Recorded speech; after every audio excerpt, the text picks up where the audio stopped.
Hi guys! So ito na nga ang part 2 ng pagligo namin dito sa Bato Spring dito sa Laguna.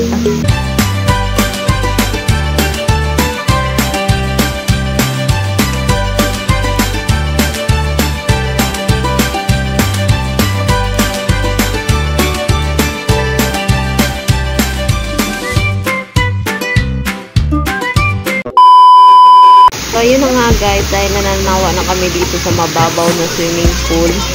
Napagpasyahan namin lumipat doon sa malalim. Kala mo magagaling lumangoy. Siyempre, gusto lang namin i-explore lahat ng may tubig dito guys.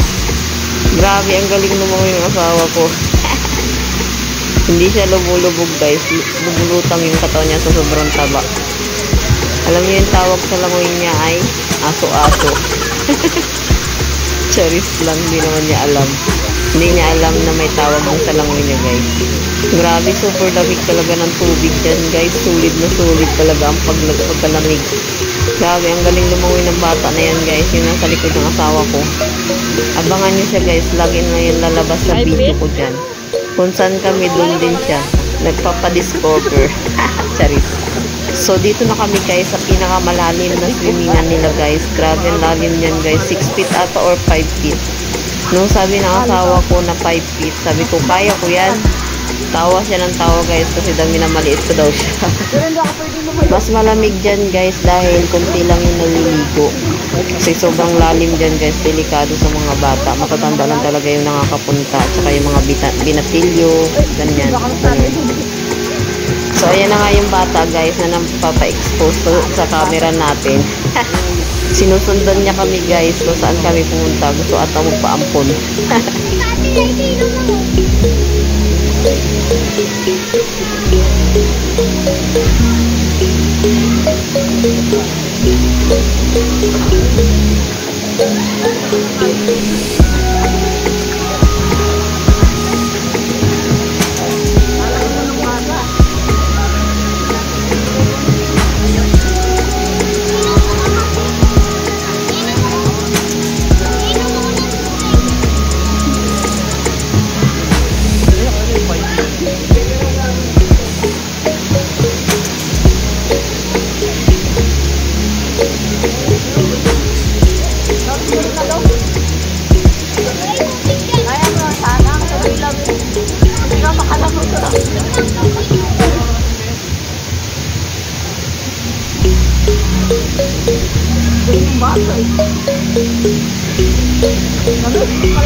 Paano? Dolphin yun eh. Doon tayo.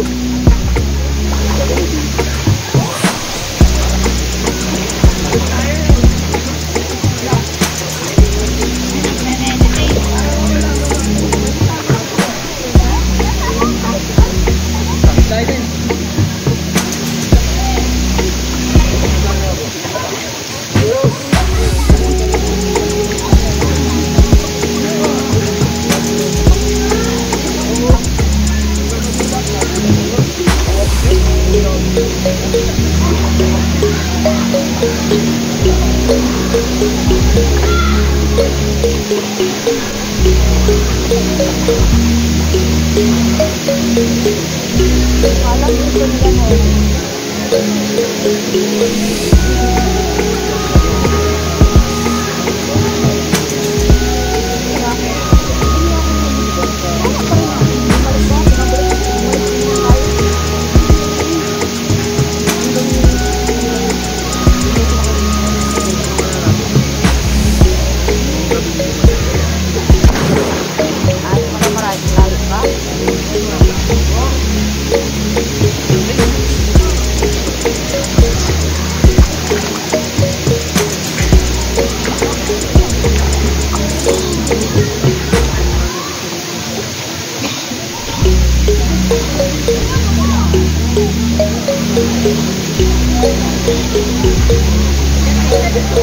So ayan guys, nagpasya na kaming lumipat na naman doon sa una naming nakitang swimming pool. Grabe, kahit sobrang lamig na ng pakiramdam ko, go pa rin tayo dyan. Hi guys! So, sulit na sulit ang aming pagligo dito guys. Nanginginig Ito na lang ata kami ang na dalawa. boses. Guys, hi! Nag-date kami lang guys. Yan yung date na parehas kaming nilalamig. Grabe, ang ganda talaga dyan guys, kasi para kami nasa gubat, tapos yung parang upgraded civilized na gubat, parang ganun, Hal! parang paraiso. Bakit kaya yung mga asawa pag pinipicturean, lakad ng lakad, alam nyo na nagpipicture, medyo humahapdi na yung tuhod ko dyan na tumama sa bato. Alam mo, ipamore. So papunta pala kami yan guys sa another destination namin na swimming pool. Ayan, pupuntahan namin guys yung una naming nakita nung pagpasok namin dito sa Bato Spring. Lalanguyan namin ang dapat languyan dito. Susulitin namin ang aming mga binayad.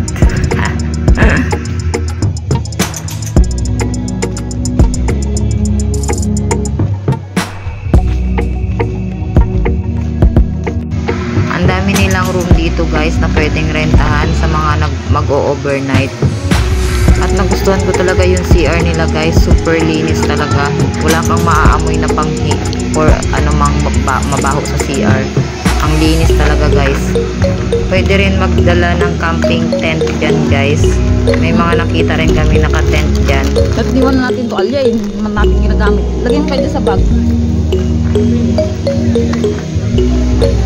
Ang swerte ng punta namin dyan guys, hindi masyadong matao. Kasi sabi nila napupuno daw talaga yung Bato Spring. Lalo na pag weekend.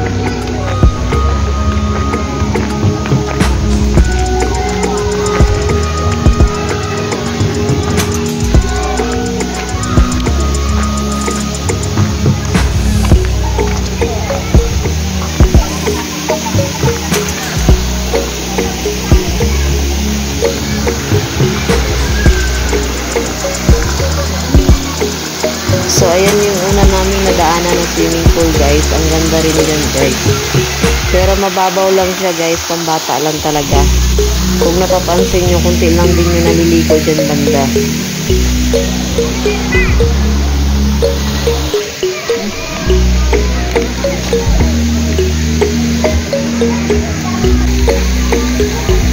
Ano ka alas dito? Ganito lang?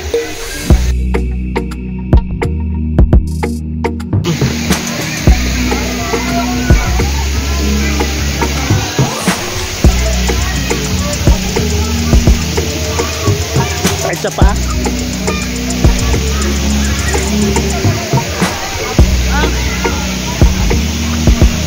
Uy, kumulot.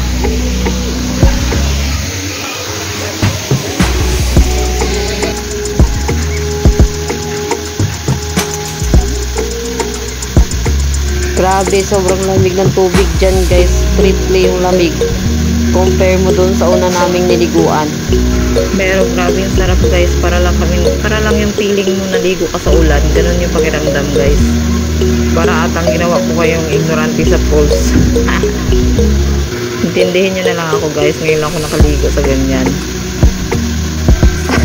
Sumayaw pala yung asawa ko dyan, parang Teletubbies.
nga guys. Grabe lang ka tubig. Lalo na dun guys. Grabe ngayon lang kami nakarating dito guys. Napanood ko lang sa TikTok. Kaya try namin mag-asawa. Grabe lang dito. Galing bukal kasi yung tubig dito guys. Kaya ang ano talaga yung tubig talaga nila ay fresh. Walang halong chemical.